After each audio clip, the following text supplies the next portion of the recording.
Michael Jackson নামের এক গানের শিল্পী একটা গান গাইলে কোটি ডলার হাদিয়া পাইত। টাকার পাহাড় বানাইয়া মাইকেল গান গায়ার কয় আমি 150 বছর বেঁচে থাকবো, এর আগে মরব না। এরপরে আজরাইলের সাথে পরামর্শ করব মরব কবে। কয় বছর থাকবে? কমপক্ষে 150 বছর। কয় 150 বছর বাঁচতে হলে কি লাগবে? অল টাইম খানা দানা চেক করে খাও। প্রায় 20 জন ডাক্তার মাইকেলের ডাক্তারি করে, চেক আপ করে, মাইকেলরে পাহারা দেয়। এরপরে হাতের সাথে কারো হাতে হ্যান্ডশেক করে না, কারণ যদি জীবাণু ঢুকে যায়। কিন্তু আল্লাহর কুদরত, এই মাইকেল যুবক, ওর গানের জন্য গোটা দুনিয়ার মিডল ইস্টের ইংরেজরা পাগল, যুবক যুবতীরা পাগল, ঠিক নি? ওই মাইকেল 50 বছর যখন হলো, এরপরে আর যাইতে পারে নাই। একদিন খানা খাইয়া ঘুমাইছে, প্রতিদিনের মতো ডাক্তাররা চতুর্পার্শ্বে বসে আছে। এখন মাইকেল অল্প ঘুমায় যাবে, গানের অনুষ্ঠান আছে, তার শিফট আছে, যাবে কিন্তু উঠেই না। ডাক্তার দীর্ঘ টাইম অপেক্ষা করে, শরীরে হাত দিয়ে দেখে পুরো বডি বরফ হয়ে গেছে, কাঠের মতো শক্ত। ডাক্তার চিৎকার দিয়া কয় মাইকেল জমিনে জিন্দা নাই। 150 বছরের মাইকেল কত সময় গেল? মাত্র 50। কয়দিন আর যৌবনের বাহাদুরি করবি রে যুবক? ও আল্লাহর গোলাম, দুনিয়াতে এমন কোনো জিনিস নেই যেটা মেরামত করা লাগে না। স্থায়ী কোনো জিনিস আছে না। স্বর্ণ হাতে দাও, ক্ষয় হয়ে যায়, আবার মেরামত করো। বিল্ডিং করো, রং উঠে যায়, আবার মেরামত করো। তোমার হায়াতটা কয়দিন, যৌবনটা কয়দিন? তোমার হায়াতও একদিন শেষের দিকে যাবে, ভাটা লাগবে বরফের মতো, তোমার হায়াতটাও শেষ হয়ে যাবে। ও আল্লাহর বান্দারা, আল্লাহ পাক রব্বুল আলামিন দুর্বলতা দিয়া, আল্লাহ কয় বান্দা নরম হইয়া চল, মাস্তান মাস্তান ভাব অন্তরে নিস না। দুর্বল হইয়া গরম ভাব দেখাইলে পরিণাম ফল ভালো না। নমরুদ গরম ভাব দেখায় টিকতে পারে নাই, ফেরাউন টিকতে পারে নাই, সাদ্দাত টিকতে পারে নাই, কারুন টিকতে পারে নাই। কোটি টাকার মালিক দেখো অভাব হয় না দূর, গরিবে ঘুমায় আরাম করে মনটা বাহাদুর। ফেরাউনের লাশটা দেখো মিশর জাদু ঘরে, খায় না মাটি পোকা মাছি সবাই ঘৃণা করে। হৃদয়ে থাকিবে যার নম্রতা সাদা, রহমত আসিবে সেথা প্রভুর ওয়াদা। বড়র বড়াই থাকলে দিলে রহমত আসবে না, নিজেকে নিজে ছোট মনে করিও সাদা। অহংকারী ভাব অন্তরে নিও না, কারণ তুমি আমি দুর্বল। আমি যদিও বয়ান করতে পারি, একদিকের গুণ আছে, অন্য দিকের সব গুণ আমার দুর্বল। আমি মাছ কিনতে পারি না, ধরতে পারি না, আমি গাড়ি চালাইতে পারি না, আমি গরিবের কাছে দুর্বল। তখন আলোচনার দ্বারা আমি বুঝাইতে চাই সাহায্য দরকার আসেনি, হ্যাঁ আছে, কারণ আমি মেধার বেলায় দুর্বল। আমি কোরআন শরীফ পড়তে জানি কিন্তু অর্থ জানি না। যে অর্থ জানে তার কাছে আমি দুর্বল, আর একজনে অর্থ জানে, তাফসির জানে না। যে তাফসির জানে তার কাছে সে, সবাই কিন্তু একে অপরের কাছে দুর্বল, ঠিক নি? আপনার টাকা আছে, বাড়ি আছে, সব আছে, আপনি ইমামতি করতে পারেন না, এবার ইমামের কাছে আপনি দুর্বল। আপনার টাকা পয়সা বাড়ি গাড়ির অভাব নাই, 1000 গরিবের আপনি খাওয়ায়া পরায়া রাখতে পারেন, কিন্তু গরিবের যদি আপনি পাওয়ার না দেন, গাড়ি চলবে না, আপনার কোথাও যাওয়া সম্ভব না। আল্লাহ পাক দুর্বল বানাইয়া সমাজটারে ব্যালেন্স করে দিছেন। কেউ যেন মাস্তানি ভাব না দেখাও, সবাইরে কিছু গুণ দিলাম, কিছু দুর্বলতা দিলাম, ব্যালেন্স করে দিলাম, যেন সবাই মিলেমিশে সমাজে চলতে পারো। আল্লাহ কয় সাহায্য লাগবে, জান্নাতে যাইতে হলে সাহায্য ছাড়া হবে না। দুনিয়ার পরিবেশটাও বড় দুর্বল, যেখানে তাকাই গুনাহ গুনাহ, হাতের গুনাহ, চোখের গুনাহ, কানের গুনাহ, পরিবেশ বড় খারাপ। আবার 3 দল শয়তান আছে আমারে আপনারে পিছনে টানে যেন জান্নাতের পথে যাইতে না পারি। এক শয়তান আছে বডির মধ্যেই থাকে অল টাইম, ওর নাম নফস শয়তান। আর এক শয়তান আছে প্যান্ডেলের বাইরে, জিন শয়তান। আর এক শয়তান আছে আপনার ডানে বামে বসা মানুষ শয়তান। শয়তান আছে না নাই? বয়ান শুনতে আইসা কয় কত আর শুনবো, চল আমরা চা বিড়ি পান করে আসি চল। মানুষ শয়তান বুঝায় বুঝায় কয় কত আর নামাজ পড়বি, একটু পরে যা। এভাবে করতে করতে মানুষটারে জাহান্নামের দিকে নিয়ে যায়। এই মানুষ শয়তান, এত পরিবেশ খারাপ, এর মধ্যে যদি আমি জান্নাতে আগাইতে চাই আমি একা পারবো না, সহযোগিতা লাগবে না? লাগবে না? লাগবে। সহযোগিতার জন্য নবী নাই, সহযোগিতার জন্য সাহাবায়ে কেরাম নাই। একমাত্র সহযোগিতার জন্য বর্তমানে কিয়ামত পর্যন্ত যারা আছেন থাকবেন তারা হলো একমাত্র উলামায়ে আহলে হক। উলামায়ে আহলে হকের কাছে যাও, এরপরে সাহায্য তোমার লাগবে। কয় সাহায্য কার থেকে নিবা? কয় সহযোগিতা আলেমদের থেকে নিবা, ঠিক না? আসল সাহায্য আলেম থেকে নিলেও হবে না, আসলটা এমন একজন থেকে নিবা যার পেছনে কোনো টান নাই, চাইলেই দিবে। আর যার পিছনে টান আছে সে দিবে না। যেমন আমার কাছে কিছু চাইলে আমি দিব না, কারণ আমার পিছনে ছেলে টানে, মেয়ে টানে, বউ টানে, মা টানে, বাবায় টানে। তোমারে আগে দিব না, দিব আমার পিছনে যারা টানে ওগো দিব, থাকলে তুমি বাবা। কিন্তু যার পেছনে টান নাই, যার কোনো অভাব নাই, যার কোনো দুর্বলতা নাই, স্বার্থ নাই, এমন একজন থেকে চাইলে পাওয়া যাবে সাথে সাথে। এমন আছেন একজন আল্লাহ, এছাড়া আর কেউ আছে? দুনিয়াতে স্বার্থ ছাড়া কোনো হিসাব আছে? দুনিয়াতে অভাব ছাড়া কোনো মানুষ আছে? যে যত বড় ধনী সে তত বড় অভাবী, যার টাকা যত বেশি তার অভাব তত বড়, ঠিক নেই? গরিবের অভাব কম, বড় লোকের অভাব বেশি। গরিবের অভাব 100 টাকায় সমাধান, বড় লোকের অভাব 1,00,000 টাকায়ও সমাধান হয় না। তাহলে অভাব নাই আমার আল্লাহর, স্বার্থ নাই আমার আল্লাহর, পেছনে টান নাই আমার আল্লাহর। আল্লাহর ছেলে আছে, মেয়ে আছে, কোন কেউ আছে? লাম ইয়ালিদ লাম ইউলাদে উলাইকা ওয়ালিদু মাউলুদেরা ও খালেকাস। আল্লাহর কোনো অভাব নাই, আল্লাহর কোনো পেছনে টান নাই, আল্লাহর কোনো স্বার্থ। আল্লাহ যদি স্বার্থ একটু দেখতেন তবে বেনামাজিদের গলায় ফাড়া দিয়ে ঘুমের ভিতরে মাইরে ফেলাইতেন, ঠিক নেই? বরং যারা আল্লাহরে গালি দেয় আছে না নাই, আল্লাহ ওদেরও কিছু কয় না। আল্লাহ কয় আমি কোনো স্বার্থপর না, আমি কোনো অভাবী না। ইয়া আইয়ুহান নাস আনতুমুল ফুকারাউ ইলাল্লাহ ওয়াল্লাহু হুয়াল গানিয়্যুল হামিদ।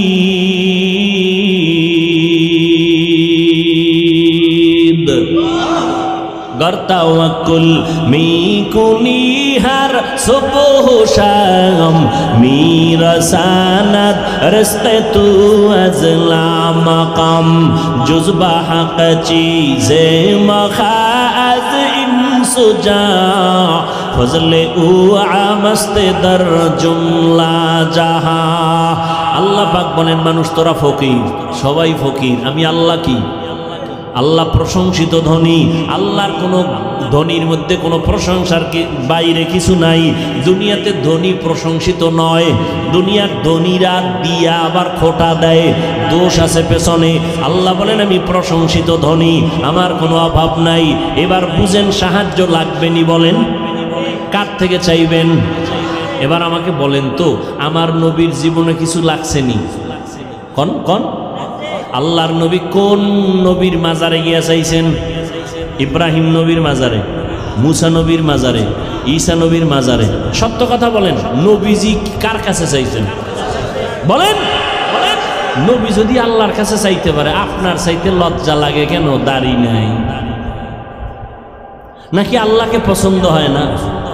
এখানে এত মুসলমান, বলেন তো নবীর জীবনে যা প্রয়োজন হয়েছে কোন নবীর মাজারে গিয়া চাইছেন কিনা? আমাকে একটা প্রমাণ দেন। আপনি কেন আল্লাহর কাছে চান না? নবী যদি আল্লাহর কাছে চাইতে পারেন, ফাস কিনা ইজা সাআলতা ফাসআলিল্লাহ ওয়া ইজা ইসতাআনতা ফাসতাইন বিল্লাহ। যদি চাইতেই হয় এমন একজনের কাছে চাও যে চাইলে সাথে সাথে দেওয়ার জন্য রেডি।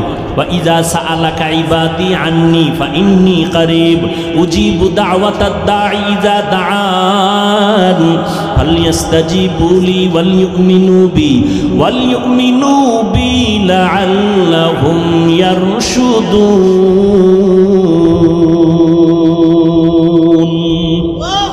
আল্লাহ কয় তুমি আমার কাছে চাও, আমি আল্লাহ তোমাকে দেওয়ার জন্য রেডি। কোথায় খুঁজো? আমি আল্লাহ তোরে খুঁজি, তুই আমার কি খুঁজবি? তুই আমার পাবি খুঁজে জীবনে। বাচ্চা যদি মা পালায়ন করে, বাচ্চা খুঁজে পাওয়া কঠিন না? কথা কয় না? আর বাচ্চা পালাইলে মা পাইব না? পাইলে মায় জানে তুই কোন সিভাই পালাবি। আল্লাহরে খুঁজবি কই পাবি? আল্লাহ কয় তুই তো খুঁজতে কম খোঁজো নাই, ফজরে খুঁজছো আমারে পাও নাই, জোহরে তালাশ করছো পাও নাই, আসরে তালাশ করছো পাও নাই, মাগরিবে তালাশ করছো পাও নাই, এশায় তালাশ করছো পাও নাই। কিন্তু একটা টাইম তুই এখন ঘরের মধ্যে রেস্টে আসো, মা ঘুমায়, বাবা ঘুমায়, জঙ্গলের প্রাণীরা ঘুমায়, গাছের পাখিরা ঘুমায়, নদীর মাছ ঘুমায়, সব চুপ হয়ে গেছে। এখন আমি আল্লাহ নিরিবিলি তোর সাথে কথা বলার জন্য প্রথম আসমানে আসছি। কোন সময়? কোন সময়? ফজরে, শেষ রাত। তোমার লাগবে নি কিছু? ও বাবা লাগবে? কথা কয় না। আল্লাহ আসছেন কখন? ভোর রাতে, শেষ রাতে। বান্দার থেকে কিছু নিতে না দিতে? তোমার লাগবে নি তো তুমি ঘুমাও, আর যদি আল্লাহ দেয় না, তোমার মতো পাগল আর কে? তোমার লাগে দোকানে ব্যবসা কম, সন্তান তোমার কথা শুনে না, তোমার লাগে সন্তানের কন্ট্রোলে আনা, তুমি পারবা না। কারণ অন্তর মানুষের যেদিক দৌড়াবে সেদিকেই দৌড়াবে, অন্তর কন্ট্রোল করেন আমার আল্লাহ। ওই আল্লাহর কাছে চাও। আল্লাহ বলেন উদউনি আস্তাজিব লাকুম, চাইতে দেরি পাইতে দেরি হবে না। আমি দেওয়ার জন্য প্রথম আসমানে আসছি ভোর রাত্রে। একদিন না, কয়দিন? প্রতিদিন। অতি গভীর হয় রজনী যখন, নীরবে প্রভুর নাম জপিও তখন। প্রভুর করুণা যদি পাইবারে চাও, গভীর রাতে উঠে প্রভুর গুণগান গাও। ওই গভীর রাতে আল্লাহকে ডাক দাও। আল্লাহরে যারা চাইছে এরা পাইয়া গেছে। ওই সময় যোগাযোগ করো। মা নাই, বাপ নাই, বাড়ি নাই, ঘর নাই, টাকা নাই, পয়সা নাই, একা একা মাওলার সাথে কথা বলো। আমার মাওলার কাছে সব আরজি পেশ করো। আলা মিন মুস্তাগফিরিন ফাগফির আলা, আলা মিন মুস্তারজিকিন ফারজুকা। তোমার টাকা লাগবে, টাকা আল্লাহরে বলো আমার টাকা লাগবে, আল্লাহ দিয়ে দিবেন। তোমার ঘরে আল্লাহ আইব, আল্লাহ ব্যবস্থা করে দিবেন। টাকাওয়ালার অন্তরটারে ঘুরায় দিবে। টাকাওয়ালা স্বপ্ন দেখা বলবে, হুজুর আমি রাত্রে স্বপ্ন দেখছি আমার আত্মীয় স্বজন কবরে আগুনে জ্বলতেছি, আমারে কে যেন বলতেছে মাদ্রাসায় গরু নিয়ে যা। আমি গরু লইয়া মাদ্রাসায় চলে আসছি, দান করে দিলাম, আব্বার জন্য দোয়া করান। দেখছেন নি হুজুরের যাওয়া লাগছে, ও স্বপ্ন দেখে পাগল হয়ে গেছে। আল্লাহ পারেনি? ওই আল্লাহরে লাইন করো, সব লাইন হয়ে যাবে। ওই মালিকের ডাকো, আমার আল্লাহ দেওয়ার জন্য রেডি। আল্লাহর কাছে গভীর রজনীতে একটু চাও। চেয়ারম্যান সাহেব যদি ডাকে, এই ভোর রাইতে আইতে 5,000 টাকার জন্য ভোর রাইতে শীতের মধ্যে দাঁড়ায় থাকবে, 5,000 টাকা। কি নির্বাচনে আকামটা কম করছো নি? ভোট দিবে একটা, 6 জনারে কইছে কসম ভোট তোমারে দেব, বস্তা দাও, বস্তা হাদিয়ার বস্তা। চেয়ারম্যান কয় দিতে দিতে শেষ, আর কত? বাড়ি বেশ। তা বেচলে আমার উপায় কি? কয় তুই আবার যখন চেয়ারে ববি, আমগো কপালে সরকার যা দিবে বয়ে বয়ে সব খাবি। চেয়ারম্যান খাইলে কোনো দোষ আছে? কোনো দোষ নাই, সব দোষ জনগণের। আমালুকুম হুম্মালুকুম, যেমন জনগণ হেমন নেতা। কি তুমি সরকার চেয়ারম্যানের দা খাইয়া বুঝাইছো যে তুইও আইলে খাইস? তাহলে চেয়ারম্যান আগে খাইছে না জনগণ? জনগণ যখন খাইয়া ঘুমাইছ, চেয়ারম্যান আইবে আর খাইবে, আইবে আর খাইবে, বিসমিল্লাহ ছাড়া। এরে যুবক, আল্লাহ পাক দেওয়ার জন্য প্রস্তুত হয়ে আছেন। গভীর রজনীতে আমার আল্লাহকে ডাকো। এরা অন্যের মতো বেঈমানও কিন্তু ভোর রাতে আল্লাহর সাথে কথা কইছে। ও আল্লাহ আমি জানি তুমি আল্লাহ, কিন্তু আমার দুনিয়া একটু মাস্তানি ভাবাইছে, তো এটার একটু সুযোগ দাও। আল্লাহ কয় দিলাম দিলাম দিলাম, যা দিয়ে দিলাম। পরিণাম ফল কি হবে না? ভালো হবে না। ভোর রাত্রে কিন্তু ফেরাউনে কান্ত। আপনি কি মনে করছেন আপনার মতো এরকম থোতায় দাঁড়িয়ে আছেন না ফেরাউনের? বিশাল দাড়ি ফেরাউন, চেহারা টকটক গোলাপের মতো, কেমন দেহ। 40 বছরে ফেরাউনের কোনো রোগ নাই, ঠান্ডাও নাই, জ্বরও নাই। ভোর রাতে কিন্তু খোদার লগে লাইন করছে, বুঝেন না কথা? এখন ফেরাউনে যারা খোদা মানে এরা কয়, ও ফেরাউন খোদা, মুসা নবীর খোদায় বৃষ্টি দেয়, তুমি দিবা না? এবার ফেরাউনের তো চেয়ার গরম হয়ে গেছে, আরে আমি বৃষ্টি তুমি কেমনে? কওয়াও যায় না, তা তো খোদাগিরি শেষ। মিস্টার ইবলিস একা কোনো টেনশন নাই, মিস কল দিবি জায়গায় হাজির। কি সমস্যা কি? কয় বৃষ্টি চায় আমার ভক্তরা, কেমনে দেবো? কয় অদা দেখেল 10টায় বৃষ্টি হবে। ফেরাউন খোদার পক্ষ থেকে কয় কেমনে? কয় জিম্মেদার আমার, শয়তান বুদ্ধি দিয়ে গেছি গা। পরের দিন 10টায় জনগণ অপেক্ষা আছে, খোদা ফেরাউন বৃষ্টি দিবে, না দিলে খোদাগিরি শেষ। ফেরাউনও মাথা গরম, এরে কই পামু শয়তানের, না ধরা যায় না দেখা যায়। এই যে আইয়া গেল গা জিনের মতো, এরে কই ভাই না। ইবলিস যেহেতু বুদ্ধি একটা দিছে, একেবারে ঠগাইবে না। উপরে উঠা মেঘের সুরাত দইরা প্রস্রাব করে দিছে। প্রস্রাব করে দিছে, প্রস্রাবের একটা রিয়াকশন আছে, ফসল তাজা হবে, এটি সব পুরা ছাই। কিছু চালা কাপড় জনগণরা জিব্বায় লাগায় দেখে যে নুন।